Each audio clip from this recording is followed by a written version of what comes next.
Yo! Coucou les copains, j'espère que vous ça va. Aujourd'hui on va aborder un thème qu'on m'a énormément demandé. Le thème d'aujourd'hui c'est la pornographie et mon avis sur la pornographie. Commençons du coup par les bons points. Premier bon point, on peut apprendre plein de choses avec la pornographie, dépendant des catégories. Parlons des catégories. Il y a énormément de catégories, il y en a pour tous les goûts et franchement je trouve ça top. Il y a du plus hard au plus doux, il y en a pour tout le monde. Il y a bien sûr beaucoup de gens à qui ça ne plaît pas, mais chacun ses goûts. Le porno et toutes ces catégories, ça permet de découvrir vraiment plein de choses, de découvrir de nouveaux horizons, de découvrir peut-être de nouvelles envies, de nouvelles passions pour le sexe. De nouvelles attirances également, peut-être que vous avez découvert quelque chose que vous ne connaissiez pas avant, etc., etc. Grâce à toutes ces catégories, même les moins banales, celles qui ne sont pas considérées comme normales, celles-ci permettent justement d'aider les gens qui ne sont pas normaux, qui ne rentrent pas dans la société, qui veut dire un homme, une femme, qui font crac-crac pour avoir des enfants. Pas très intéressant, je dois l'avouer. Et donc pour tous ces gens qui ont des envies un petit peu spéciales, qui ont peur d'être jugés par les gens, le porno ça permet de les aider, de leur montrer un petit peu que c'est quand même répandu, qu'il y a aussi des groupes pour en parler, etc. C'est vraiment top. Kiffez-vous, kiffez votre vie, même si vos envies elles sont pas normales, n'hésitez pas à le faire. N'hésitez pas à en parler autour de vous, à en parler à votre partenaire, ça peut le choquer ou la choquer, comme ça peut ne pas du tout le ou la choquer. Il faut essayer de nouvelles choses dans la vie. Qui ne tente rien n'a rien. Moi je dis ça, je dis rien. Alors pour moi le point principal négatif c'est l'accès au porno, malheureusement qui n'est pas du tout rectifié. On peut y aller à n'importe quel âge. Moi par exemple j'ai vu mon premier porno à 9 ans et je vous avoue que c'était quand même un petit peu tôt pour voir son premier porno et qui n'était pas du tout dans le genre romantique, si vous voyez ce que je veux dire. Je trouve ça vraiment dommage parce qu'il y a des catégories qui sont plus hard comme je disais et c'est pas forcément des choses que les enfants sont censés voir. Je pense qu'il y a un âge minimum. Après je pense pas que l'âge minimum pour voir ce genre de film sexuel etc ce soit 18 ans. 18 ans c'est quand même tard. La moyenne de première fois en France c'est 17 ans mais c'est pas la moyenne que j'ai dans mes DM. Ça je peux vous le dire, la moyenne elle est beaucoup plus bas, je dirais même 14 ans à peu près. Bref, dans tous les cas, il n'y a pas d'âge pour faire sa première fois, vous le faites quand vous le sentez, avec la bonne personne, mais il y a quand même un âge de maturité à avoir. Je dirais que le minimum restreint, c'est quand même 13 ans. Après, bien sûr, ça dépend des gens. Il y a des gens plus matures que d'autres. Moi, par exemple, je l'ai faite à 13 ans. Ça va en choquer certains, mais moi, ça me choque pas. Mais ça me choque parfois quand je vois des enfants de 13 ans et je me dis, waouh, mais c'est que des enfants.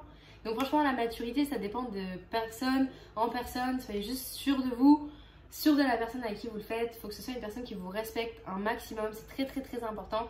Et puis même si dans tous les cas 80% des gens finissent par regretter la personne avec qui ils l'ont fait, il faut pas oublier qu'au moment où on l'a fait avec cette personne, tout se passait bien, que tout allait bien, qu'on aimait cette personne à la folie. Et moi c'est exactement ce que je me dis, j'ai aimé la personne avec qui je l'ai fait, mais bon, maintenant je me dis que j'aurais peut-être dû éviter, mais au moment où je l'ai fait j'étais très contente de le faire. Bref, on finit la petite aparté.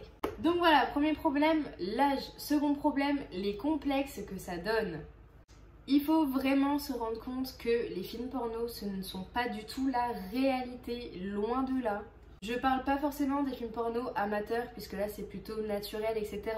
Mais bon, la majorité des pénis sont quand même extra larges. C'est pas trop le cas dans la vraie vie, la moyenne en France est de 13,7 cm. Ce qui n'égale pas les 22 cm qu'on voit de Rocco Siffredi. Attends, non. Il en a même une plus grosse, je crois.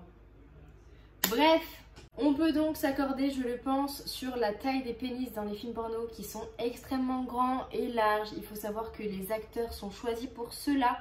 C'est des choses qui arrivent d'avoir un très gros pénis, mais c'est aussi des choses qui arrivent de ne pas avoir un pénis de 18, 20, 25 cm. Avoir un sein plus gros que l'autre, c'est normal. Avoir les tétons poilus, c'est normal. Avoir de gros tétons, d'ailleurs, qu'est-ce qu'on appelle gros ? On les compare par rapport à quoi? Par rapport à qui? Je veux bien savoir. Il y a une moyenne de tétons? Je ne crois pas, non. Parlons un petit peu de vos lèvres, mesdames. Les petites lèvres, celles qui entourent votre vagin, elles s'appellent peut-être petites lèvres, mais ça ne veut pas dire qu'elles sont petites. Oui, ça existe, mais c'est tout aussi rare. Tous les corps sont différents. Et la chirurgie esthétique, ça existe. Merci Maëlle Wagenham pour nous avoir appris cela. Enfin, moi, je le savais avant, mais je pense que beaucoup d'entre vous l'ont su. Et c'est aussi possible de refaire faire son vagin. Ses lèvres, son clitoris, même son anus. On peut se faire blanchir l'anus. Est-ce que vous étiez au courant de ça ou pas? Bref, dans tous les cas, Il faut se rendre compte que la chirurgie, ça existe pour tout le monde, que les femmes qui jouent dans les films porno, c'est comme les hommes, ils ont été choisis pour avoir une caquette et une foufoune qui ressemblent à ce que la société voudrait que ça ressemble. Mais c'est pas forcément la vérité. Le pourcentage de femmes et d'hommes qui ont ce genre de foufoune et de caquette, il y en a pas énormément. Hein. Il y en a beaucoup moins qu'un quart, beaucoup moins qu'un dixième même. Ok? Le problème, c'est que ça ne reflète pas vraiment la vérité. Hein, il faut s'en rappeler, c'est des films, c'est faux, c'est joué, c'est de faux orgasmes. La femme ne fait pas forcément énormément de bruit. Elle n'aime pas forcément qu'on lui enfonce son truc au fond de la gorge, si vous voyez ce que je veux dire. Et on passe au dernier point qui est l'addiction. Après, ça c'est très très vaste comme sujet. Franchement, ça touche pas tout le monde, mais il y a des gens qui peuvent être vraiment addicts aux films porno et qui ne peuvent plus s'en passer. Voilà, malheureusement, l'addiction, c'est pas ouf. Après, je comprends que ça puisse être mieux de se masturber en regardant du porno. On peut aussi regarder du porno en couple, ce qui est un point positif. Bon voilà, après l'addiction du porno, franchement, je suis pas une pro, je saurais pas vous dire exactement quoi faire. Je vous conseillerais d'essayer de nouvelles choses, peut-être votre imagination, regarder la voisine par la fenêtre. Je rigole, c'est totalement illégal, ne faites jamais ça. Votre imagination, vous trouvez quelqu'un, je ne sais pas. Voilà, bonne chance. Faites autre chose, mangez une pomme. Moi c'est ce que je fais pendant mon régime, quand j'ai faim je mange une pomme. Oui, je suis frustrée, oui, ça va mal, mais voilà, c'était mon avis sur le porno. J'espère que ça vous a plu. N'hésitez pas à me contredire en commentaire, toujours respectueusement, s'il vous plaît.